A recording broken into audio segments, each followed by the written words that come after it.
पूज्य गुरुदेव परमाननीय माता जी सूक्ष्म रूप से विद्यमान है। नमन करता हूँ, मानव मात्र को प्रणाम करता हूँ। दोस्तों, आदिशक्ति माँ गायत्री प्राणों की देवी है, प्राण रूप से है।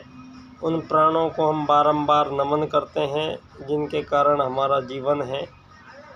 दोस्तों, सौभाग्य का ये विषय है कि एक ऐसा समय है जहाँ युग परिवर्तन हो रहा है और युग परिवर्तन में का आशय जो हजारों साल से धरती पर मानव रहते आए हैं, उन मानवों ने कुछ त्रुटियां गलतियां यहाँ पर की हैं। उन सभी गलतियों को निराकरण करने का, उन गलतियों को ठीक करने का ये पराक्रम पुरुषार्थ ही युग परिवर्तन कहलाता है। और यहाँ अनादिकाल से ही ऐसा होता आया है। यहाँ भारतीय सनातन संस्कृति की दो मुख्य मूलभूत अवधारणाएं जो वैज्ञानिकता से परिपूर्ण है, उनमें सबसे पहला हमारा है पुनर्जन्म को मानना। तो पुनर्जन्म को मानने वाले सभी सनातनी लोग इस धरती पर आए हैं। और दूसरा, जब भी धरती पर कोई मानवीय चिंतन की त्रुटियों के कारण जितनी भी समस्याएं होती हैं, उन समस्याओं को निराकरण करने के लिए स्वयं परम सत्ता परमात्मा धरती पर देह धारण करके आते हैं। 9 बार पहले धरती पर आ चुके हैं और यहाँ भगवान श्री राम के द्वारा राम राज्य की स्थापना, भगवान कृष्ण के द्वारा धर्म की स्थापना और परशुराम के द्वारा यहाँ धर्म की स्थापना, या अनेकों बार वो बार प्रकट हुए हैं। और इस बार वो विस्तारित दुनिया हो चुकी है।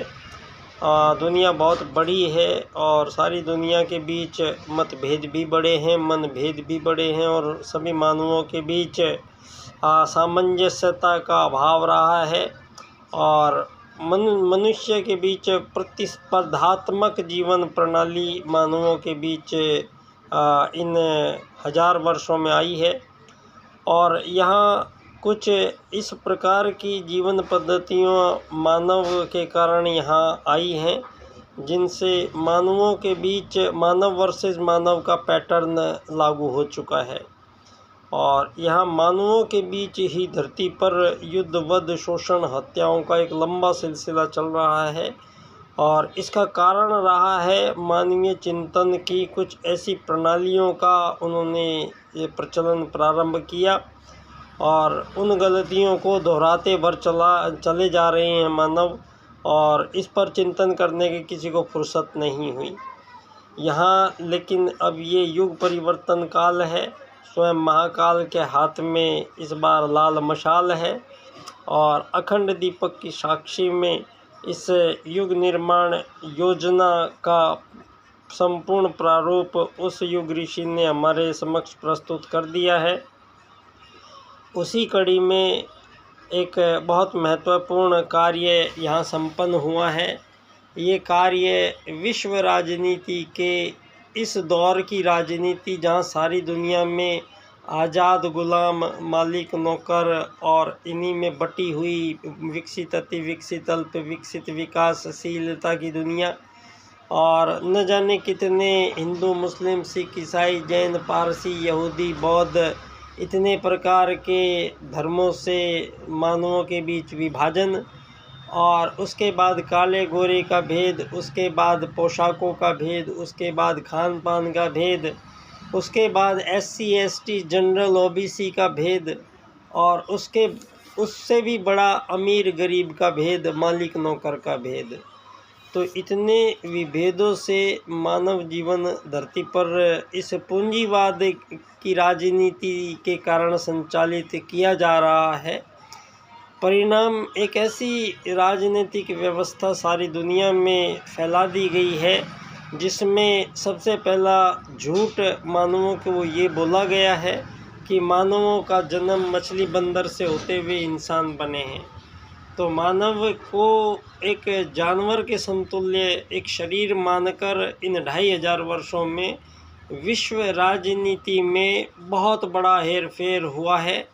और ये एक प्रकार का षड्यंत्र ही है जो मानवों को उनकी मूल दिशा से भटकाकर और उनको ऐसी दिशा में लेके जा रहा है जो विपरीत मार्ग है।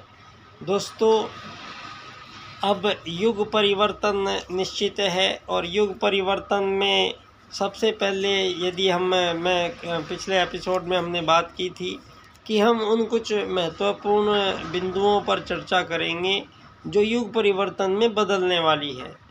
तो ये युग परिवर्तन में बदलने वाली जो बातें हैं आज हम उन पर चर्चा करेंगे। इनमें दोस्तों सबसे पहले दुनिया में एक सूत्र आया है वेद की तरफ से, आत्मत सर्वभूतेषु, और दूसरा सूत्र आया है वसुधैव कुटुम्बकम।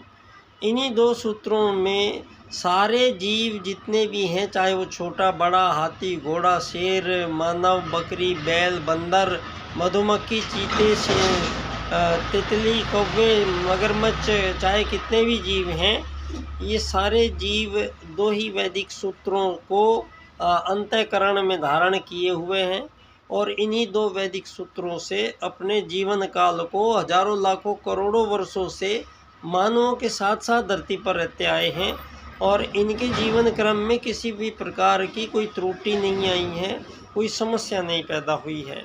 आत्मत सर्वभूतेषु का सूत्र परम सत्ता परमात्मा ने सभी जीवों के अंतःकरण में उपस्थित किया है और छोटे से छोटा जीव इस सूत्र के अनुसार अपने पूरे जीवन काल को काटता है।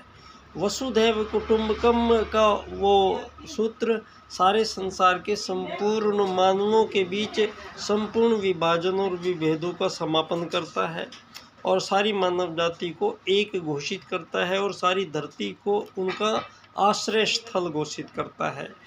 तो सबसे पहले अगर धरती पर बदलेगा तो मानव का परम पूज्य गुरुदेव ने पहली पुस्तक अपनी लिखी थी मैं क्या हूँ। उस पुस्तक में परम पूज्य गुरुदेव ने पूर्णतः मानवों को समझाया है और ये घोषणा भी है कि मानव मूल रूप से एक शरीर नहीं है, मानव मूल रूप से एक आत्मा है। और इसी बात को इस बार राजनीति में पंडित दीनदयाल उपाध्याय जी, जो परम पूज्य गुरुदेव के प्रथम शिष्य हैं, पंडित दीनदयाल उपाध्याय जी ने आत्मत सर्वभूतेषु के सूत्र की सिद्धि राजनीति में करते हैं और सारी दुनिया को एकात्म मानववाद का राजनीतिक सिद्धांत प्रस्तुत करते हैं। इनके अनुसार धरती पर अब जो राजनीति होगी वो मानव को कोई शरीर मानकर नहीं होगी, क्योंकि शरीर यहाँ एक माध्यम है, मीडिएटर है और आने वाला और जाने वाला तत्व शरीर में आत्मा है। तो जीवन आत्मा का है, जीवन शरीर का नहीं है। तो आत्मा का जीवन है तो आत्मा मानकर ही उसकी राजनीति की पुनर्स्थापना पंडित दीनदयाल उपाध्याय जी अपने राजनीतिक सूत्र मुख्य सूत्र एकात्म मानववाद से प्रतिपादित करते हैं। तो इनके अनुसार जब हम सारे संसार के 7.5 अरब मानवों को एक आत्मा मानकर राजनीति की स्थापना करते हैं तो सारे संसार के संपूर्ण प्राणियों के मानवों के बीच संपूर्ण प्रकार के विभाजन और विभेदों का समापन होता है और फिर मानवों के बीच में भावी मानव जीवन क्रम में किसी को ना अमीर बनने की ज़रूरत पड़ेगी, ना गरीब बनने की ज़रूरत पड़ेगी, ना मालिक बनने की ज़रूरत पड़ेगी, ना नौकर बनने की ज़रूरत पड़ेगी। ये बनने बनाने का सिलसिला एकात्म मानववाद के आगमन के साथ ही समाप्त होता है धरती से। दोस्तों, मानव को जब एक आत्मा मानकर राजनीति की जाएगी तो यहाँ फिर मानव के लक्ष्य का निर्धारण होता है। तो मानव को आप लोगों ने इस डार्विन और चार्ल्सवाद के अनुसार मछली बंदर से होते हुए उसको इंसान जानवर के समतुल्य समझा गया है। तो आपने उसके लिए उसका शरीर इम्पोर्टेंट माना है और शरीर को भूख लगती है, प्यास लगती है, नींद लगती है, आनंद की प्राप्ति होती है। सारे शरीर को सभी जीवों को ये प्राप्त होता है। इसके लिए विशेष तौर से किसी भी जीव का कोई संघर्ष नहीं है।